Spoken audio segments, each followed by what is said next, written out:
In 1882, a man who had already built the largest fortune in American history did something strange. He didn't bank his fortune, hire a bank's wealth division, or hand it to the institutions he'd used to build it.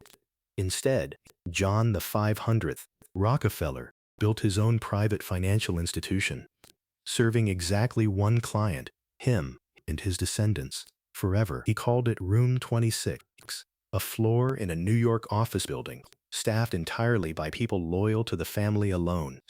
No outside clients, no products to sell, no commissions to chase, no shareholders but the ones sharing his last name.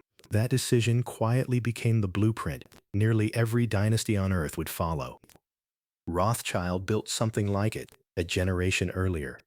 Wallenberg built one in Sweden. Today, thousands of ultra-wealthy families run a version of the same structure, invisible to outsiders, and rarely discussed by those inside it. This isn't hidden. It's just never taught. Welcome back to Old Money Opulence. This channel exists to do one thing. Take the systems that generational wealth actually runs on and explain the mechanics, not the aesthetic, the actual architecture underneath it. Today we're answering a question that seems simple but isn't. Why does old money abandon banks? Not dislike, not distrust for no particular reason. Abandon, deliberately, structurally, and permanently, once a fortune crosses a certain size and complexity, because a bank and a family office are not two versions of the same thing. They are built to serve two entirely different masters, governed by two entirely different sets of incentives. Once you understand who each one is actually working for, you'll understand why the wealthiest families on the planet quietly walked away from the banking relationship the moment they could afford to. Let's get into the mechanism. The incentive problem nobody says out loud. Here is the uncomfortable truth at the center of this topic. A bank's wealth management division does not exist to make you wealthy. It exists to make the bank wealthy. Your growth is a byproduct of that objective, not the objective itself. Think about how a private bank actually earns money. It earns through assets under management fees, charged whether the portfolio goes up, down, or sideways. It earns through trading commissions, which creates a persistent incentive toward activity, since a portfolio that trades frequently generates more revenue than one that sits still. Even when sitting still is the better decision. It earns by pushing proprietary funds, the bank's own investment products, which frequently carry higher fees, and in a meaningful number of documented cases, underperform independent alternatives because they generate far higher margins for the institution. It earns through structured products, priced using the bank's own models, sold to clients who often can't independently verify whether the pricing is fair. And it earns through cross-selling, mortgages, credit lines, insurance, because relationship managers are typically evaluated, in part, on how many products they attach to each account. None of this makes bankers villains. It makes them employees of a public company with shareholders to answer to. A bank's wealth division has dual loyalty by design, and when a client's interest in the bank's quarterly earnings target diverge, the structure was never built to guarantee which one wins. Old money identified this asymmetry generations ago, long before terms like fiduciary duty entered public conversation. Their answer wasn't to find a nicer bank. It was to remove the conflict entirely by building an institution with no other client to profit from and no shareholder to satisfy besides the family itself. That single design decision, eliminating the second master, is the entire mechanism this video is about. If you want to understand the actual mechanics behind generational wealth, not the surface aesthetic everyone else covers, subscribe now, because this channel goes deeper into these systems every single week. What a family office actually is. Strip away the mystique, and a family office is simple to define. It is a private company, owned entirely by one family, whose sole purpose is managing that family's wealth, affairs, and legacy across generations. No outside clients, no products for sale, no commission structure. The people who work there, investment officers, tax attorneys, estate planners, philanthropic advisors, sometimes household and security staff, draw a salary from the family, not from a percentage of trades or products sold to someone else. Their compensation is aligned to preservation and growth, measured in decades, because there is no second master competing for their attention. This changes everything about incentive. A family office's investment team isn't rewarded for activity. They're rewarded for outcome. If the right decision for the next 50 years is to do nothing, to sit on cash, to hold an illiquid position through a downturn, to decline an opportunity a bank would happily package and sell for a fee, a family office can simply do nothing because nobody there needs a transaction to justify their paycheck. Let's actually walk through what's inside one of these institutions, because the org chart itself tells you almost everything about the philosophy behind it. At the center sits the chief investment officer, whose job bears almost no resemblance to a private banker's. A bank relationship manager is measured on assets gathered and products placed. A family office CIO is measured on one thing only: whether the family's capital is larger, in real terms, at the end of a multi-decade horizon than it was at the start, after accounting for what was spent, gifted, or lost to taxes along the way. That single difference in what success means reshapes every decision underneath it. Around that CIO sits a small cluster of specialists that a bank would normally scatter across entirely separate divisions, each with its own sales targets. A tax director, whose job is minimizing the family's effective tax burden across every jurisdiction the family touches, often the single highest leverage role in the entire office, since tax efficiency compounds every bit as powerfully as investment return, and arguably more reliably. Trust and estate counsel, who structure how wealth actually passes between generations, a discipline we've covered in depth in our episodes on dynasty trusts and the buy, borrow, die framework. A philanthropic or foundation director, who runs the family's giving as a coordinated strategic function rather than a scattering of one-off donations, often tied directly to tax planning, and increasingly a risk and compliance function, tracking the family's total exposure across public markets, private holdings, real estate, and currency, something no single bank can ever fully see, because no single bank ever holds the whole picture. Beneath the financial layer sits something a bank has no equivalent for at all: the operational and lifestyle layer. This is where the popular imagination usually gets family offices wrong, picturing butlers and private jets, when in reality, this layer exists to protect the financial layer above it: household staff, property management across multiple residences, physical security, sometimes even a chief of staff coordinating the family's calendar and travel. These functions exist because an ultra-wealthy family's personal life and its financial life are, in practice, inseparable. A poorly managed property is a liability on the balance sheet. A security lapse is a privacy failure. A mismanaged household is, eventually, a financial one too. Folding these functions into the same institution that manages the money means one integrated view of risk, rather than a dozen disconnected vendors, each with partial visibility. It's worth being precise about how these offices actually come into existence, because the formation story matters. Most family offices don't spring into being fully formed. They begin as the internal finance function of an operating business, the back office of a manufacturing company, a real estate portfolio, or a trading house, handling the founder's personal wealth alongside the company's books, almost as an afterthought. This is sometimes called an embedded office. It's only once a liquidity event occurs, a sale of the business, a public listing, a generational handoff, that the family deliberately separates the business and the family's wealth into two distinct entities, formalizing what had been an informal arrangement into a standalone institution with its own staff, its own governance, and its own mandate. Rockefeller's Room 26 followed almost exactly this path, evolving out of the internal offices that had already been managing Standard Oil's founder's personal affairs before it was ever formalized as a dedicated entity.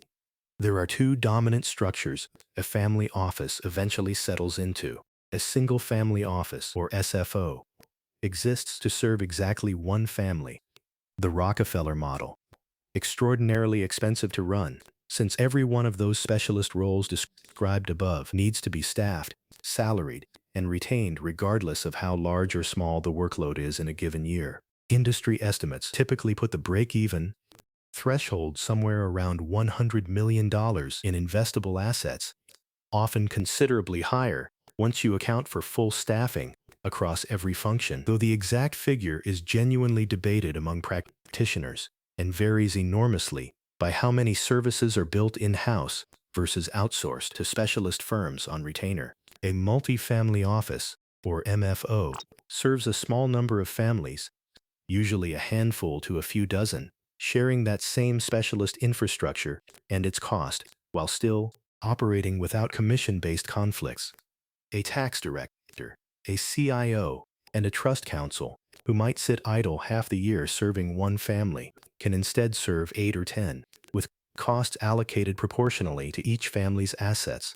This model emerged specifically as a way to access family office-grade independence and expertise at a lower asset threshold than a full SFO requires, and it's the structure most newly wealthy families use as their first step, sometimes permanently, sometimes as a stepping stone before eventually building a dedicated single-family office, if their wealth ever scales far enough to justify the fixed overhead alone. Whichever structure a family lands on, and however it came into existence, the defining feature never changes.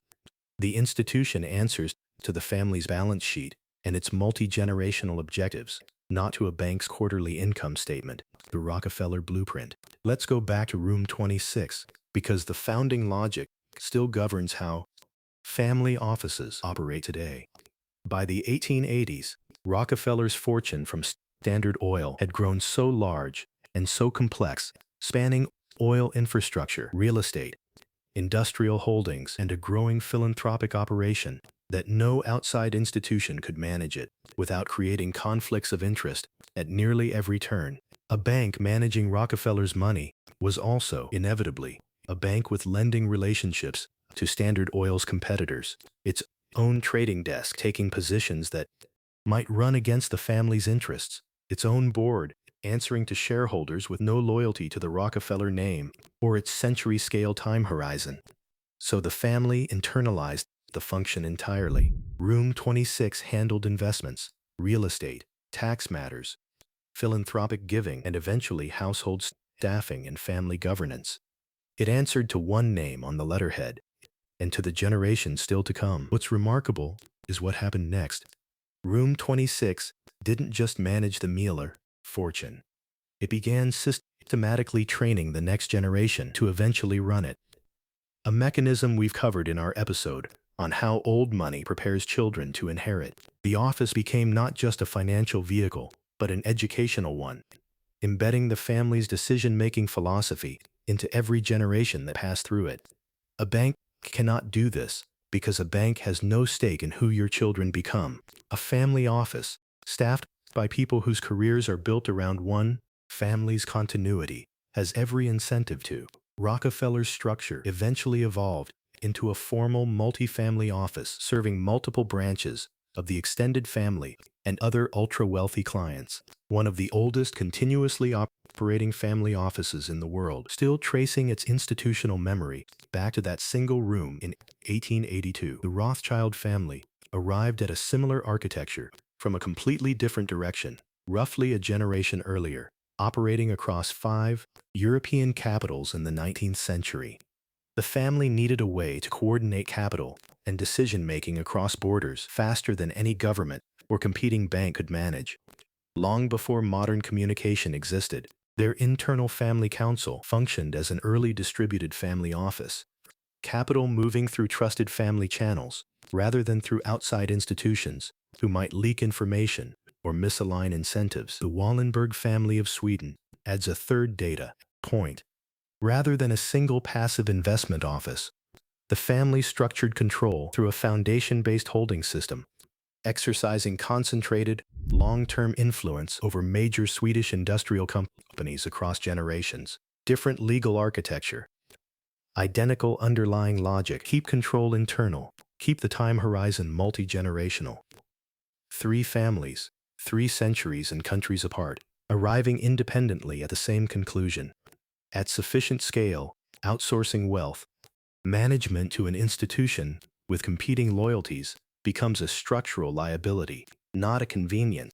We've mapped out the internal governance structures dynasties like this use to survive across generations in our video on family constitutions. If you haven't seen it, it's the natural next watch, and it's linked below. 6 things a family office does that a bank structurally cannot. 1.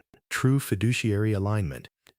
There's no menu of proprietary products competing for shelf space because there's no shelf. When an advisor recommends holding cash instead of deploying it, there's no lost commission motivating them to say otherwise. 2. Total balance sheet coordination. A private bank sees a slice of a family's wealth, whatever's custodied at that institution. A family office sees everything simultaneously: public equities, private business interests, real estate across multiple countries, art, insurance structures, and every trust in the arrangement.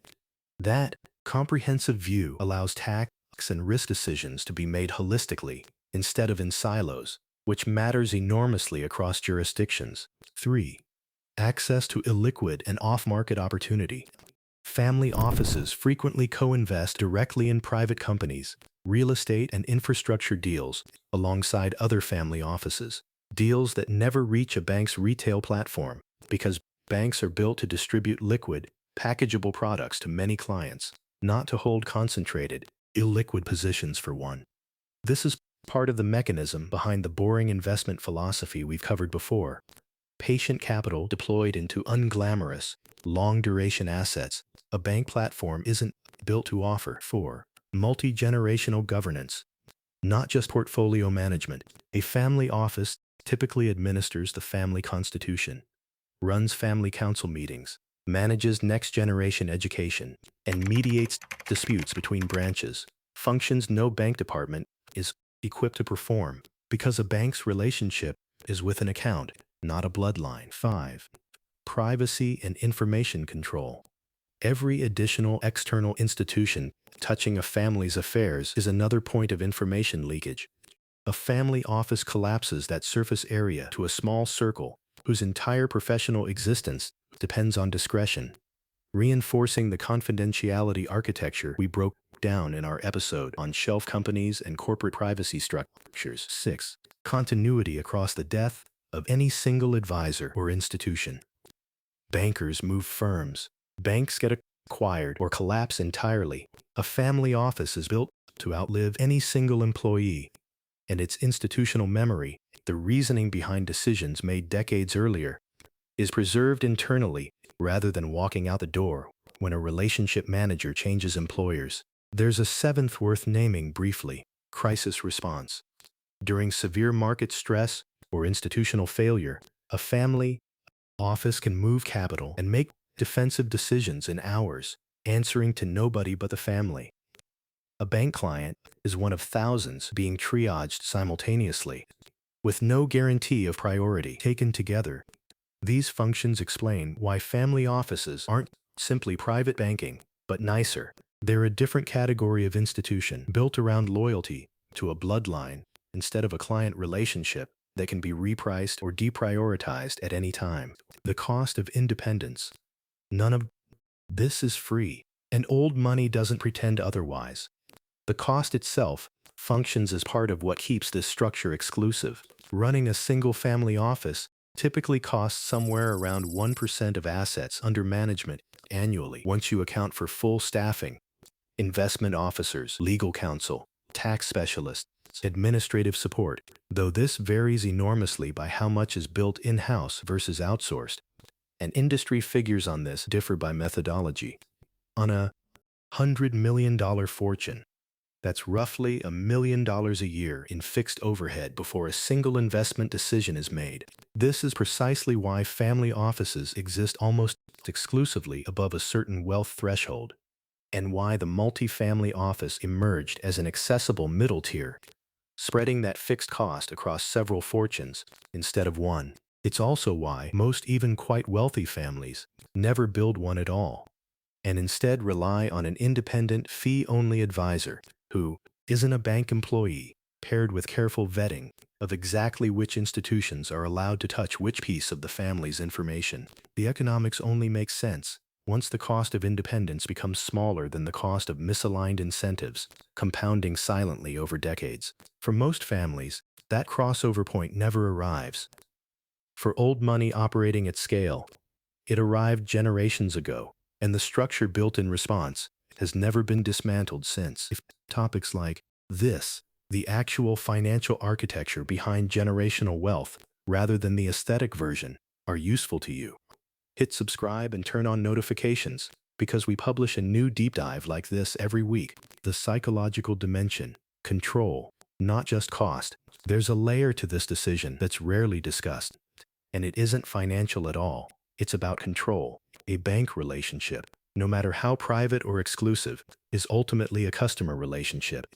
The institution can change its policies, get acquired, shift its risk appetite, or simply decide a family's account is no longer profitable enough to prioritize. The family is, in the end, a client, replaceable, subject to decisions made in a boardroom it has no seat at. A family office inverts that power dynamic entirely.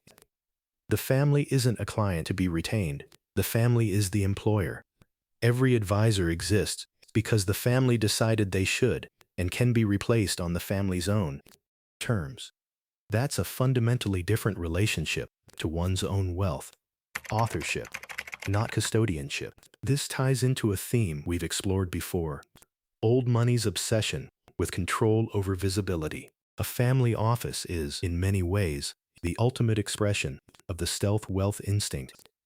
An institution built so that no outside party, however well-meaning, ever has more information about or influence over the family's fortune than the family itself does. It's also a mechanism of trust building across generations.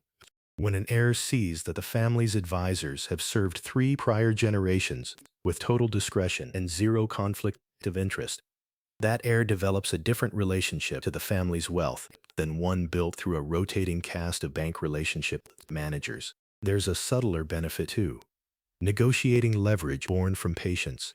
A family under no external pressure to transact, no relationship manager pushing a product, no quarterly review to satisfy, can simply wait out a bad market or an overpriced deal. That capacity to wait indefinitely is one of the most underrated forms of financial power a family office structure protects, and a bank relationship, by its nature, erodes. The modern evolution. The family office model hasn't stayed frozen in 1882. The most significant recent shift has been the rise of the multifamily office as a genuinely competitive alternative to private banking, offering nearly the full suite of independent services at asset levels that would have been considered far too small for a dedicated office even 20 years ago. There's also been a quiet convergence in the other direction.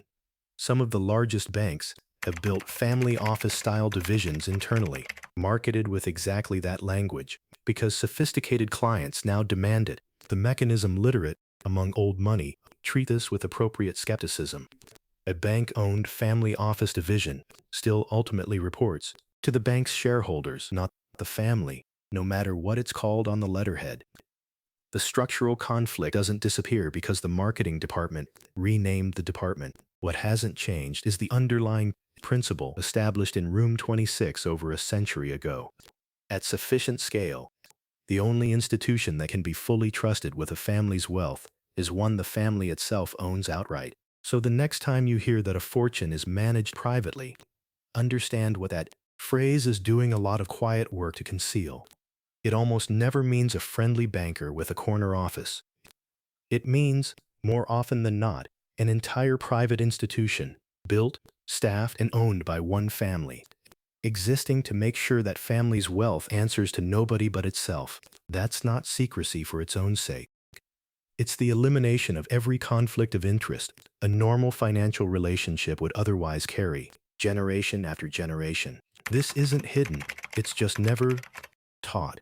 If you want to understand how families protect what they build once it's inside a structure like this, watch our video on family constitutions next. It's the governance layer that sits directly on top of everything we covered today. Subscribe, and I'll see you in the next one.